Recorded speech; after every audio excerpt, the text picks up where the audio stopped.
Nekoč, pred davnimi časi, je pod mogočno goro Triglav v svoji veliki in razkošni kraljevski votlini živel troglavi zmaj Ljubo. Bil je prav poseben kralj, saj je naenkrat nosil kar 3 krone. Vsa druga bitja so ga ubogala. Vsi medvedi, volkovi in risi in vse druge velike živali, da o majhnih sploh ne govorimo. Oporekati si mu je upalo le eno živo bitje. Zmajev svetovalec, pogumni tiger Svetin. Verjetno se čudite, saj tigri v naravi pri nas ne živijo, toda te imenitne živali so nekoč čisto zares hodile po naših tleh. Čeprav je bil troglavi zmaj vladar v prelepi deželi, na sončni strani veličastnih gora, je imel zelo težko delo. Poskrbeti je moral za red, odločal pa je tudi o gradnji rečnih jezov, podiranju dreves, širjenju travnikov in o mnogih drugih pomembnih živalskih stvareh. V 3 zmajevih glavah so se pogosto dogajali siloviti miselni viharji. Nemalokrat je trajalo celo večnost, da so se glave končno sporazumele in odločile o kakšni pomembni zadevi. Pa še takrat niso bili vsi zadovoljni. Ni čudno, da je zmaj trpel za glavoboli. Nezadovoljne živali so se često pritoževale čez vladarja zmaja, vendar nikoli pred njegovimi ognjenimi usti. Raje so se obrnile na kraljevega svetovalca, tigra Svetina. Ker pa je tudi on le redko prepričal zmaja, da je spremenil svojo odločitev, so nekatere tiho šepetale. Ta tiger samo govori, nič pa ne naredi. Nekoč so lisice celo glasno zarenčale, lahko bi že kdaj pokazal svoje zobe. In dvomeče dodale, če jih sploh ima. Od takrat naprej so živali kraljevega svetovalca za njegovim hrbtom klicale brezzobi tiger. Leta so si bila podobna kakor mavrice, dokler ni prišlo eno prav posebno. Že dolgo ni deževalo, pozimi pa ni niti enkrat snežilo. Običajno se na Triglavu naberejo velike količine snega, ki kot nežen bel plašč pokrije mogočno goro. Tokrat pa je kamenje ostalo povsem suho in sivo. Rečne struge so presahnile, vsa manjša jezera pa izhlapela. Pod mogočno goro je ležalo čudovito smaragdno jezero, ki je običajno hranilo veliko kristalno čiste vode. Zdaj pa je počasi usihalo. Žejna bitja je začelo skrbeti, da bo tudi te vode kmalu zmanjkalo. Hitro so se vneli prepiri, kdo lahko pije jezersko vodo in kdo ne. Iz dneva v dan je bilo v deželi pod Triglavom več jeze in prerekanja. Kralja so obvestili, da bodo kmalu izbruhnili nemiri, če ne bo ukrepal. Zmaj Ljubo je dneve in noči tuhtal, kako rešiti problem. Iz njegovih ust se je občasno divje zaiskrilo, ko so glave zavzeto razpravljale. Prva je bila prepričana, da bo kmalu deževalo. Drugi se je zdelo nujno hitro ukrepati. Tretja pa je nenehno spreminjala svoje mnenje. Še po noči je bilo mogoče opazovati iskre, saj ubogi zmaj ni mogel spati. Po temeljitem razmisleku je utrujeni vladar končno razglasil. Od danes naprej bo imela vsako bitje pravico do enake količine vode. Vsakemu pripada natančno polovica vedra jezernice na dan. Med živalmi je završalo. Kakšna neumnost, so zaskovikale sove. Mi smo prebrali veliko knjig in vemo, da medved spije več kot čmrl. Kaj? Konji niso mogli verjeti svojim velikim ušesom. Mi potrebujemo vsaj 4 vedra vode na dan.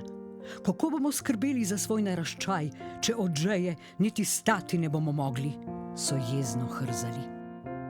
Kralj je slišal nerganje živali, vendar se ni dal. Odločno in še glasneje je ponovil: vsaki živali pripada natančno polovica vedra vode na dan. Kar sem rekel, sem rekel.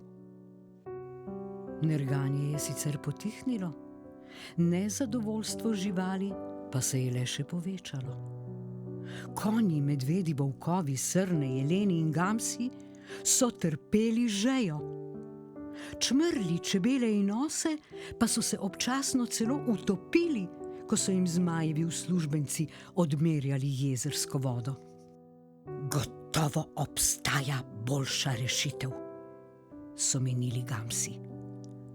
Pojdimo k tigru, le on nam lahko pomaga. Nima smisla, so na glas razmišljali volkovi. Ta brezzobec ni še nikoli ničesar uredil. Ne smemo obupati, so zabrundali medvedi. Svetin nam bo prisluhnil in prepričal zmaja, da sprejme boljšo odločitev. V nemirnem kraljestvu pod Triglavom so se živali sestale na velikem zborovanju, ki ga je vodil kraljevi svetovalec Tiger Svetin. Volkovi so prvi jezno zarenčali. Nas bo od žeje pobralo. Po obilnem kosilu potrebujemo veliko vode. Zdaj nas pa peče zgaga. Mi potrebujemo le nekaj kapljic vode na dan, so zabrenčali čmrli, osi in čebele. Smo majhni in za nas je dovolj jutranja rosa. Mi pa vode sploh ne potrebujemo, so dejali zajci. Dovolj je dobimo iz detelje in trave. Za nas je pol vedra vode dnevno preveč, so modrovale kune, lisice in beberice. Česar ne potrebujemo, lahko podarimo drugim. Podarite nam, so v en glas zavpili volkovi, srne in jeleni. Mi smo še večji, so vse priglasili jezni medvedi. Vode potrebujemo več kot vi vsi. Podarite jo nam, so razburjeni stali na zadnjih tacah. Kaj pa mi? So zahrzali konji in srdito udarili s kopiti ob tla. Na nas ste čisto pozabili, čeprav smo največji od vseh. Takšne krivice ne bomo trpeli. Oddaleč je bilo zborovanje slišati kot velik lonec vrele vode s piskajočo pokrovko, ki ga bo zdaj razneslo. Golobi, vrane in nekatere druge ptice so se stav umaknile na drevesne veje. Tiger Svetin je zaskrbljeno poslušal togotne živali. Jasno mu je bilo, da bo moral hitro ukrepati, če bo hotel preprečiti najhujše. Na vso moč je zarjovel in nato odločno zaklical. Dragi prebivalci kraljestva pod Triglavom!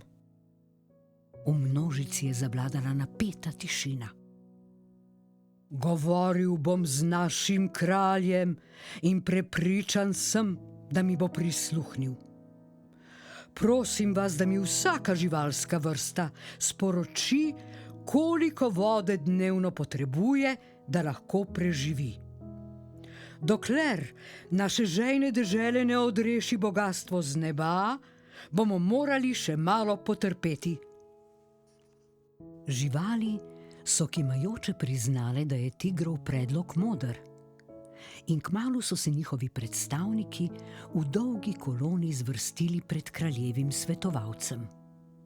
Brundanje, hrzanje, brenčanje in mnogo drugih živalskih govoric je kakor gorski odmev počasi zamrlo. Svetin se je še isti dan odpravil v kraljevo votlino. Zapomnil si je vse, kar so rekle živali. S trdno voljo in novimi spoznanji je pogumno stopil pred vladarja. Troglavi zmaj in tiger sta razglabljala dolgo v noč. Kralj ljubo je doumel, da moraš včasih upoštevati razlike, če želiš biti pravičen do vseh. Proti jutru so zmajeve glave soglasno dejale: Dragi podložniki, spreminjam svojo odločitev. Od danes naprej bom upošteval razlike med vami in vsako živo bitje bo dobilo toliko vode, kot je nujno potrebuje za življenje. Tigru je uspelo, so se veselili gamsi in radostno poskakovali po gorskih pečinah. Bravo, Svetin!